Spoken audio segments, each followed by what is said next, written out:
Hey guys, Steamed here, and I thought I would do my first tutorial on Cinema 4D. Now this tutorial is going to be about the basics of making text. I'm sorry if you can hear my mouse, I'm still trying to find a nice place for my mic. I don't know if this is going to be too loud or not. If it is, I'll just turn on sound. Anyways, let's get right into it. Okay, so if you have Cinema 4D, I have Cinema 4D R12, I think, yeah. If you go up to the top and you go look up MoGraph and then scan down until you see MoText. Now you will see this 3D text as well as this saying MoText in here. If you're doing like a big project, you're gonna have a lot of like names. So I like a load of MoText or objects. So I'll name it something that you're like, I don't know, that you can remember and don't know why remembering's relevant. Okay, now you see it says text here. Well, text. It should say that. If you want, just go inside the box, get rid of the text, and type in whatever. Oh god, that didn't work. Type in whatever you want. So I'm just gonna type in Steam and then click off it, and it should give you this.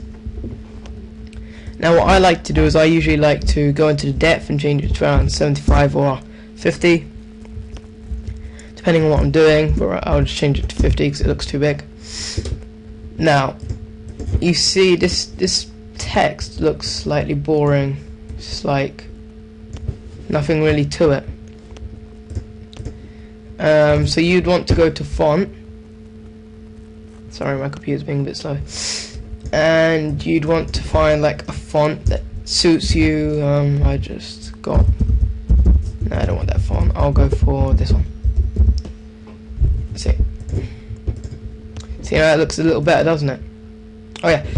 Also, these arrows which I haven't mentioned, like this one moves up and down, this one moves left and right, and then this one back here, just blue one, you can see forwards and backwards. Took me a while to get a handle of it, and this moves it around, so you can just like get the right position or something. This rotates, you can see. I don't know if you're able to see my mouse, it's up here. And this we won't be using, but it goes into different views. Oh no, I didn't do that right. Okay, we've got our text. Now what I like to do before adding the colouring is I like to go into caps. Go to cap, change it to fillet cap. This one to fillet cap as well. I like to change them both to 4. It's depending on your preference of how rounded you want it. 1 second. And then usually if I'm doing something like a montage, then I would go to where it says convex under them and go 1 step, and then you see it's got this just little outlines around the text that you can just see look like they're dipped in. Okay. Now that we've done the text, just gonna check time quickly, only 3 minutes. Okay. Now that we've done the text and made it look nice and everything, what you want to now do is go to where this little box where it says materials in the bottom left, and where it says file, and just double click in the box and it comes up with material. Now for the first material I don't do that. I'll go to file, shader, and choose Nuki. Now if you click Nuki, this is a little complicated, but all you have to do is go to Fuse A and you can change the color to whatever you want, and then there you go. What I like to do is I like to go to the next brightest and change it to a brighter red. That's just me, I don't know. Okay, so I'm going to use red, and see, if you click this button, the button at the top left, right in the middle, there's 3 buttons. I don't know if you're going to be able to see my mouse, but if you can, there you go. And it looks like those movie things that they use. But if you click the one on the far left with like a rectangle around it, it will come up with a render picture. See, this is what the picture looks like now, but you can't really see the step, can you? So this is where we add another material, and I will just change it to black, and you just add it in, and then I'll drag that one there, and where you go into there, and then you go and click your material in here. You go to under the material name, you go to selection and type in C1. Now if you render it out, okay, 1 second. This is irrelevant, this bit, just so you can see quickly.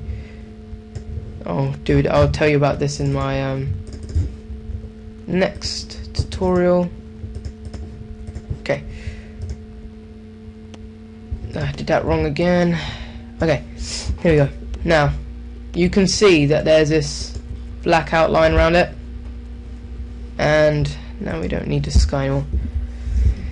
There's a black outline around it, as you can see, and on my screen I can see like lines going through the E, but that's not relevant. I actually don't know what those are.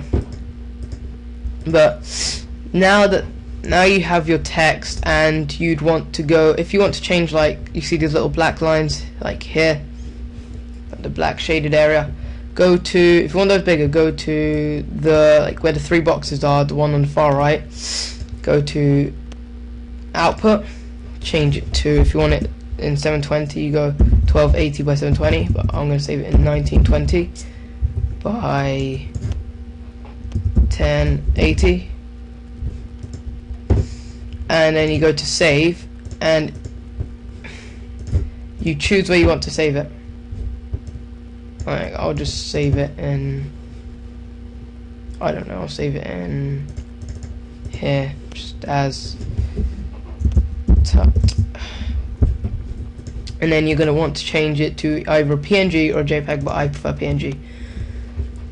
Now, if you want like good graphics, like good quality and what it looks like, looks nice, then go to effects, make it look nicer. Like go to effects, go to ambient occlusion, and then go to effects again. Just warning you, if you add ambient occlusion and global illumination, they will make it like render much slower. Look, I can't even see it. 1 second. Well, I add the sky in again. Sky. I'm doing this in odd order, by the way. Didn't plan to do it in this order. 7 minutes. Okay, cool. Just let it render out quickly. I'll pause the video, and when it's finished rendering. Okay, we're back now. So as you can see, it looks a little different. Not too spectacular, but a little different. Okay, that's done. If you go to where you found where I clicked the sky, just go to the shine bit, and it should come up with the word light. Now if you want to, just bring out the light and just place it anywhere you want. Now I usually make 2, so if you want to make 2 or copy it, just control and then drag down, and it'll create another one. Hold control. Okay, now I'm going to pause and render it out again to see what it looks like. I'll be back with you. Okay, now you see it looks a bit shinier, I would say. Okay, now what I like to do if I'm just doing something like an intro, I don't know, I would add a floor, make it white as well. Might as well. You get the light. Wait, I'm just gonna place this down perfectly. Okay, it was perfect anyways. Okay, now I'm gonna make another light, and this light is going to go top, and sorry, I'm just gonna close this down. Top, and then go to shadow map soft, and if I render it out again, let me just render it. If it takes too long, I'll pause the video. It's gonna take a while. Put it back. As you can see a slight shadow under it. Now I'm just gonna pull the light down slightly. Which light was it? Okay, pull it back slightly. Pull it down, just to give you a better view. Let's render it out again.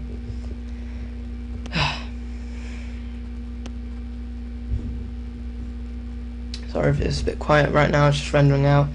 I don't really want to pause because I want you to see what the rendering kind of looks like inside Cinema 4D.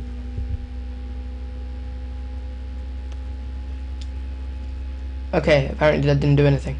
But as you can see, there is a little shadow underneath it, and That's basically what the light does. It does a shadow map, and I think that's the right shadow. 1 second while I just check slightly. Yeah, shadow map soft. Now, I'm thinking that it's not doing too much of a like shadow because there's a lot of light around, so I'm just going to do that again quickly. I think I'm coming up to 10 minutes around. I think I've passed 10. Yeah, I've passed 10 minutes. So after this render, I will wrap it up, and I will be back with another tutorial hopefully. But I will be doing tutorials. Damn it, it's not. It's not doing the shadow that I want it to do. Sorry, sometimes this doesn't go as I plan. Let's change the color of the floor. Let's make the floor blue or something. That didn't work. That made it yellow. Just make it, I don't know, blue. Make it look a bit out there. It's a blue. Thank you. Can I have blue? It's not giving me blue. Okay. Okay, sorry, but my thing's glitching out, so I'm just going to do it the hard way. Let's get rid of that one. Just leave it grey, and then I'll render it out. I'm going to pause it quickly because I'm going to be going over time otherwise. Be right back. Okay, now you can see that the shadow was a bit thicker. I don't think I showed you actually. Is my problem. Okay, be right back again. Okay, the rendering is just finishing. As you can see, the shadows are a lot thicker now. Like, you can actually see the actual shadows now. That is what I was trying to do, and hopefully you've liked my first tutorial. Hopefully this helped you a lot. I know there was a lot of mistakes, like me going in the wrong order and having to pause a lot, but I hope you enjoyed the tutorial. I hope you have understood a lot of it. And just for the final thing, the 3 boxes, click the middle one and it should render out. As I'll let you see here, I think it'll render out quickly, I hope. No, it's got to do 2. Wow. Anyways, this has been Steamed. Hope you enjoyed this tutorial, and this is Steamed, and I'm out.